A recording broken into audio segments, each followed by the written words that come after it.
تجا بینجاده.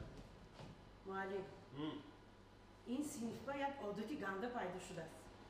خب چند مرتبه آسونکچی من پولم گم شد. دخترهای چیزاش گم شد. مجلس کردیم نتیجهش نیست. امروز پول ماهانی مکتب آسونکم گم شده است. من مجبور شدم به امروز شما دعوت کنم سینف. سردار تجا شانی مکتب ریزونده آبروی مکتب پس شده دوزدار دوزدگی مشغول همت بیپولا دوزدگی نمیدونی ها؟